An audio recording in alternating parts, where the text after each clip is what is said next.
11절에서 신실한 신앙인과 그리고 위선자를 셈으로 비유를 하고 있습니다.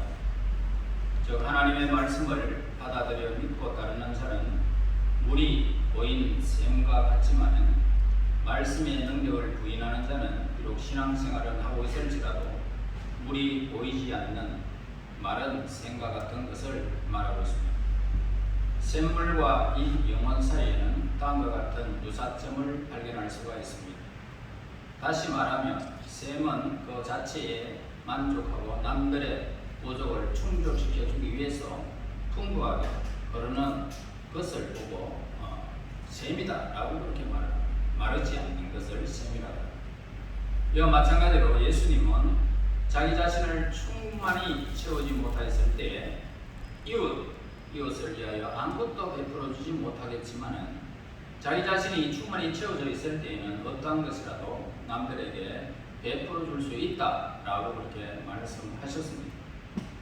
우리 신실한 신앙인의 그 영혼은 샘물과 같이 충만히 흘러 넘쳐서 이웃에게 영향을 미쳐야 된다는 것을 우리에게 가르쳐 주고 있습니다. 샘물은 주위 메마른 벌무지를 다시 소생시켜주고 또 비옥하게 만들어줍니다. 사막을 여행 중에 샘이 넘쳐 흘러서 벌무지의 땅 한가운데 푸른 초장을 만드는 것을 뭐라고 말합니까? 그 샘을 보고 오아시스다 그렇게 말합니다. 그런데 그런 사막 한가운데 오아시스를 만났다면 여러분 상상이나 한번 해보시라고. 그렇게 땀을 흘리며 고생하면서 막막한 사막길을 걸어가다가 오아시스를 만나게 되면 그 사람의 마음과 기쁨이 어떻겠습니까? 기가 막히게 좋죠. 날아갈 것 같을 것입니다. 물에 첨벙 들어가면 천국 같을 것입니다. 이 세상이 사막과 같은 세상일지라도 여러분을 만나면 그렇게 다른 사람들이 기쁨에 충만한다면 여러분들은 샘이다 말입니다. 샘. 그럼 이 말을 좀 더 쉽게 우리가 이해할 수 있을 것, 이해를 좀 해야 되겠습니다.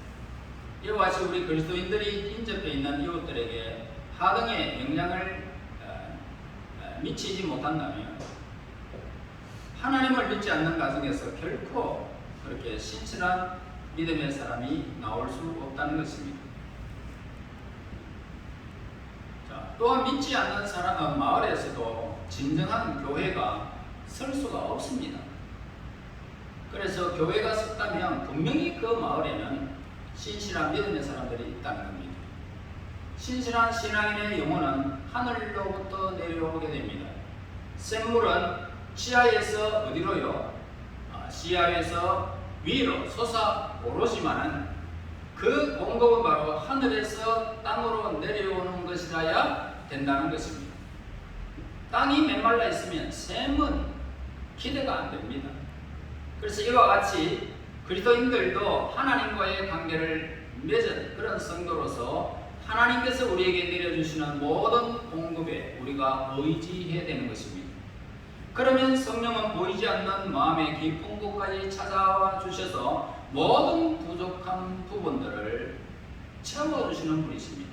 그때 그 마음은 어떻습니까?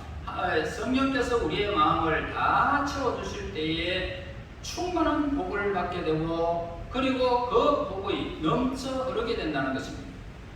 이런 진리의 말씀은 요한복음 7장 33절에서도 나를 믿는 자는 성경에 이런과 같이 그 배에서 생수의 강이 흘러나오리라. 그러나 위선자는 어떻습니까? 위선자는 물이 보이지 않는 샘과 같습니다. 신앙 고백도 하지 않고 또한 그 힘조차 부인하는 그런 사람은 메마른 샘과 같은 것입니다. 비록 신앙 고백은 하지만은 그 능력을 부인하는 자도 마찬가지입니다. 이런 거짓 그리스도인들은 이웃 사람들을 못 살게 하고 괴롭히고 파렴치하게 그렇게 생활하는 사람들입니다. 그러므로 우리가 진정한 그리스도인인지 자문해 보고 반성해야 되는 것입니다. 그러나 만일 그들이 참된 그리스도인들이라면 참된 그리스도인들이라면, 진정한 그리스도인이라면 신앙 고백은 물이 충분히 보인 샘물과 같을 것입니다. 그러나 만일 그들이 물이 없는 샘물이라면 하나님께서는 그들을 어떻게 하실까? 지금은 이 세상에서 물이 없는 샘일지라도 누가 뭐라 그러지 않습니다. 여러분들이 잘못된 어떤 상황을 나는 깨달지 못해도 그 잘못된 시간 누가 뭐라 할 사람이 이 세상에는 없어요. 그렇지만 마지막 하나님 앞에 서게 되면 성경의 기록대로 슬피 울며 이를 삶이 있다는 것을 우리는 알아야 됩니다. 그러므로 우리 그리스도인들은 성경이 주는 교훈을 따르어야 되고 순종하면서 살아가야 되는 것입니다. 몇몇의 샘물은 계속 흘러넘치고 있지만은 쓸모없는 선물을 내는 샘도 있다는 것입니다. 전혀 사람이 먹지 못하는 그런 샘물. 신앙 고백을 하면서 하나님의 말씀과 교리를 정확하게 알고 있는 성도라 할지라도 성을 내고 격렬한 행동을 하고 비관적이고 악이 쓰려져 있고 거만하고 이기적인 그런 영혼은 계속 지니고 있다면 그 사람은 선물을 내는 사람입니다. 이런 그리스도인들이 되지 않기 위해서 어떻게 해야 될까요? 예수님의 참되신 신앙뿐만 아니라 복이라고 너그러우신 그 마음을, 예수님의 마음을 우리는 따라야 할 것입니다. 우리가 피는 물은 있지만 과거에 그랬던 것처럼 아직도 썩은 물로 꽉 차 있는 샘물도 있다는 것입니다. 그것은 강바닥으로부터 솟아나는 맑은 물의 근원을 파악하지 못하여 깨끗한 물을 공급받지 못하기 때문입니다. 그러므로 우리는 예수 그리스도 안에서 숨겨진 충만함을 아주 열심히 그리고 진심으로 찾도록 힘써야 됩니다. 우리 자신에게 은총이 되고 남들에게도 축복이 되는 단 하나의 확실한 길이 있다면 오직 예수님을 찾는 길밖에는 없습니다. 12절에 보세요. 미움은 다툼을 일으켜도 사랑은 모든 허물을 가리느니라. 그러니까 사랑은 어떤 모습으로 나타났으며 그리고 진정한 의미의 사랑은 어떤 것일까? 사랑은 세상에 잉태하여 태어날 때부터 사랑이라는 단어는 천사였습니다.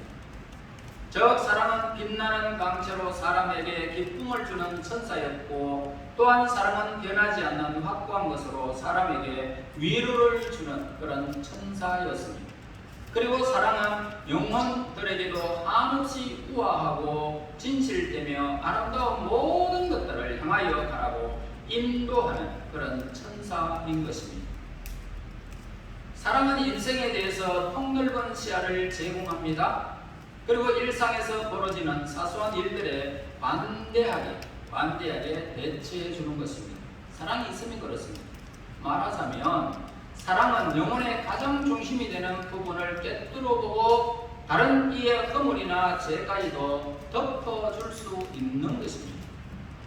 사랑이 이와 같이 하는 이유는 뭐냐면 숨겨진 죄들의 세력과 그 세력의 근본 존재까지도 소멸하기 위해서 바로 이 사랑이 존재하는 것입니다. 그러나 우리는 여기서 참된 사랑과 거짓된 사랑의 감사점과 구별해야 할 것입니다. 하나님께 죄 사함 받기를 원하는 사람의 죄악, 즉 지은 죄를 모두 고백하고 하나님의 자비가 임하여 주기를 소망하였던 사람들의 죄악을 덮어주시는 것이 진정한 의미의 덮어줌이 되는 것입니다. 사랑은 그저 감상에 빠져 헤어나오지 못하는 것이 아니라 계획 없이 마음대로 행동하는 것도 아닌 것입니다. 또한 사랑은 어떤 도덕적인 죄를 짓는 자기 만족이나 자기 방종도 일삼는 것이 아니라는 것입니다. 그래서 성경은 어떠한 죄도 범하지 않고 열정적이고 애리하게 그리고 현명하여 미래까지 예견하는 사랑을 우리에게 권면하고 있습니다.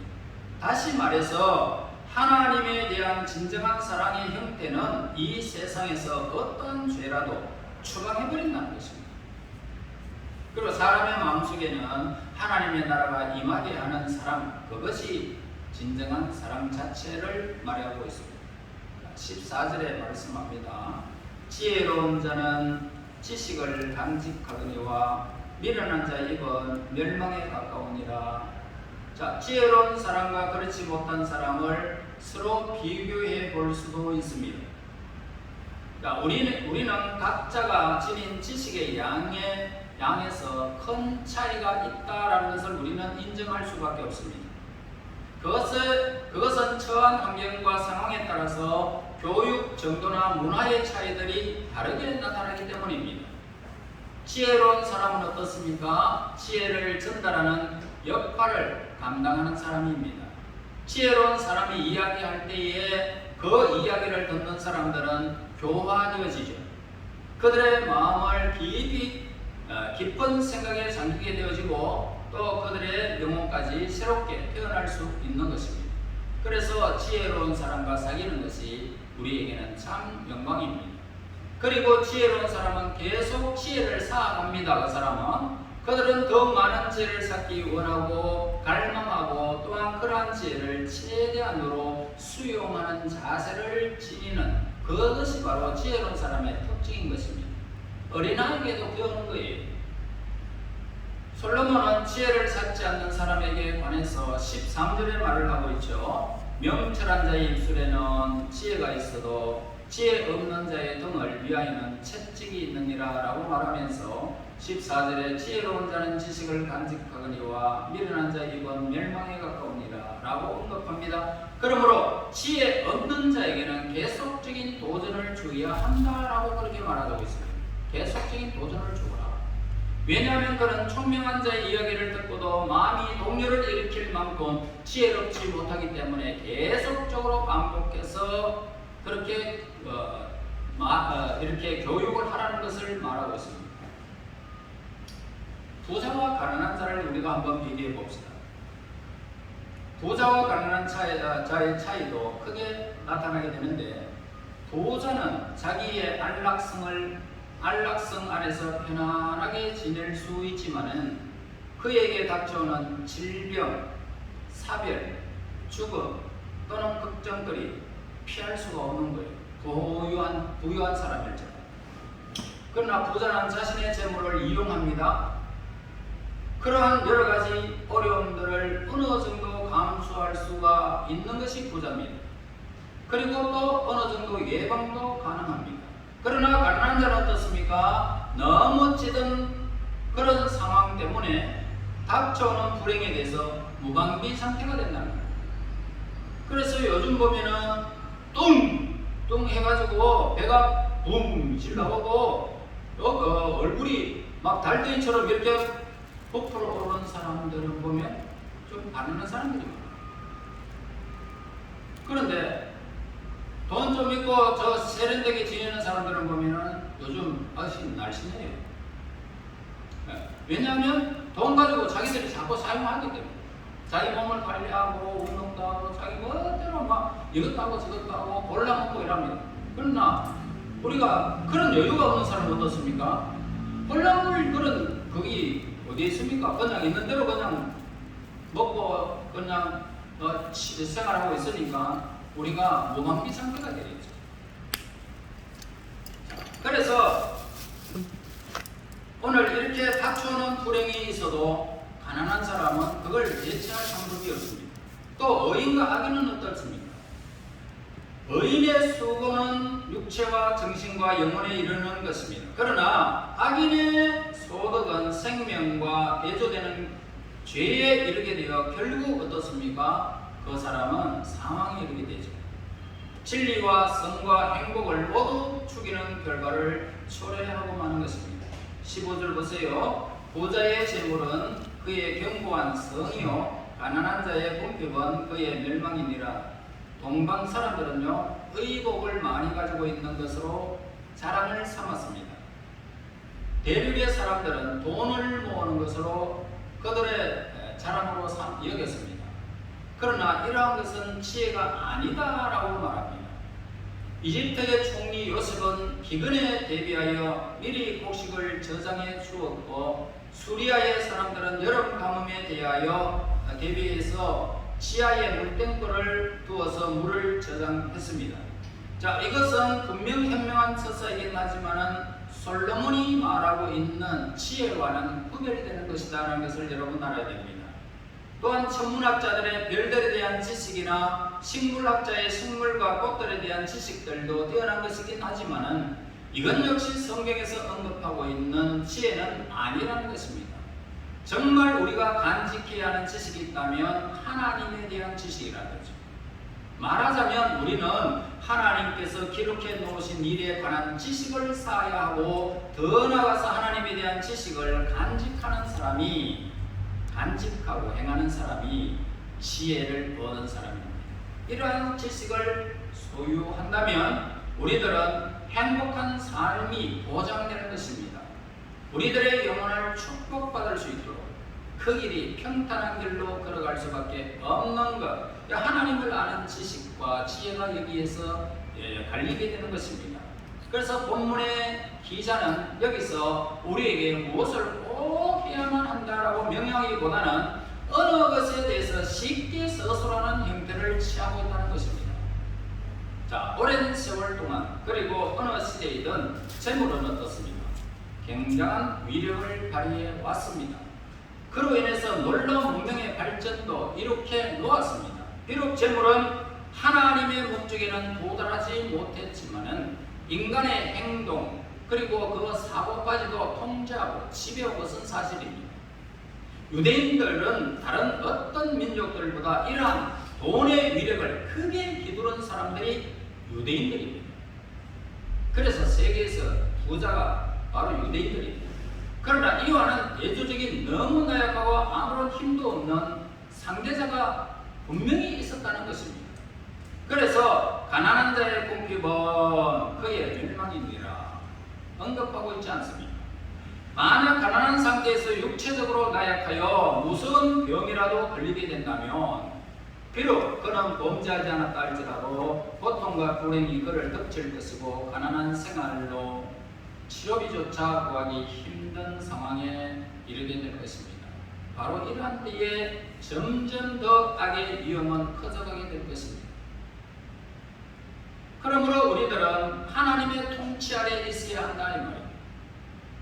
하나님의 통치 아래 있다면 이 세상에 가난한 자나 부한 자가 누리지 못하는 지혜가 그에게 있다는 것입니다. 가난한 자도 부한 자도 속수무책으로 당할 수밖에 없는 어떤 질병, 우리의 가정사, 사회생활 이러한 것은 막지 못합니다. 그러나 하나님을 아는 지식, 하나님께 속한 자는 그 모든 일들을 하나님이 예비하시고 인도하시고 선한 길로 인도하시는 이 사실을 알고 있고 믿고 있기 때문에 그의 삶은 평탄한 길이 있다. 셈이다, 셈. 그의 삶은 셈이라는 거예요. 넘쳐 흐르는 것입니다. 그러므로 오늘 여러분들이 복 있는 것이 뭡니까? 하나님 앞에서 무한하고 경이로운 삶이 있다는 사실을 아는 것이 지혜라. 아는 것이 지식이라. 만일 우리들이 하나님의 섭리의 수레바퀴에서 벗어나서 제 멋대로 나아간다면 그 수레바퀴는 굉장한 힘을 발휘하여 우리들을 진멸해버릴 것입니다. 확 밀어버릴 것입니다. 그러므로 우리들은 유혹에 빠지지 않도록 자신을 사회에 잘 적응시켜야 되고요. 또한 사악한 길에 빠지지 않도록 도덕적인 생활을 잘 유지해 나가야 하는 것입니다. 흔히 가난한 사람들은 일을 해서 벌은 돈이 많든 적든 상관없이 자신들의 나태함이나 무력감으로 초래된 궁핍으로 스스로를 망치는 경우가 있다는 것을 보게 됩니다. 그러므로 우리는 부지런하여 게으르지 말고 열심을 품고 일도 하고 하나님을 섬겨야 할 것입니다. 그러므로 나태함을 버리고 열심히 일을 한다면 그러한 정신은 사라질 것이고 궁핍함에서도 벗어나게 될 것입니다. 재물은 서투른 지배자이기도 하지만은 훌륭한 타인이기도 한 것입니다. 왜냐하면 사람들이 어떤 성공의 목표를 세우고 서로 힘든 고통을 참아가며 부지런하고 절제 있는 생활을 함으로써 과거의 목표에도 많은 정도의 재물을 모을 수 있기 때문입니다. 우리가 사는 이 세계는요, 부자와 가난한 자가 서로 밀접한 연관을 맺으면서 공존하며 살아가는 세계입니다. 그러므로 이 세계는 의로운 통치자이신 하나님의 승리 아래 서로의 위치와 질서를 유지하고 안정된 사회로 나아가야 할 것입니다. 하나님께 속한 자가 되어진다면, 여러분들은 하나님께 속한 자가 된다면 명철하다는 것입니다. 명철한 사람은 하나님의 기쁨이 됩니다. 하나님을 아는 지식이 많은 것을 바로 명철이라고 합니다. 자, 이 명철과, 그리고 명철하면 하나님 앞에서 지혜를 누리게 될 것이고, 지혜로운 사람은 부를 넘치게 받게 될 것입니다. 자, 오늘 우리는 이렇게 뚜렷한 대조를 이루는 세상에서의 삶이 우리에게 말씀해 주고 있습니다. 여러분은 이 대조 위에 뚜렷한 대조가 나타날지라도 여러분은 어디에 속한 자? 하나님께 속한 자, 명철한 자, 지혜로운 자, 지식에 속한 자, 부에 속한 자가 되어져서 이 땅에서 여러분의 샘물이 넘쳐 흘러서 수많은 사람들에게 아름다운 영향을 끼치며 살아가는 하나님의 사람들이 되시기를 예수님 이름으로 축원합니다. 하나님 은혜 감사합니다. 오늘도 우리에게 생명의 말씀을 주신 것을 감사합니다. 대조적인 세상 속에서 우리의 삶이 온전히 하나님께 속한 자가 되기를 간절히 소원하며, 날마다 하나님 도덕적이고 일상생활 속에서 이기적인 것을 벗어버리고 하나님께 향한 우리의 삶이 되어져서 세상 사람들에게 많은 영향을 끼칠 수 있는 명철한 사람, 지혜로운 사람, 부에 넘치는 하나님의 사람들이 되게 인도하옵소서. 예수님 이름으로 기도하옵나이다. 아멘.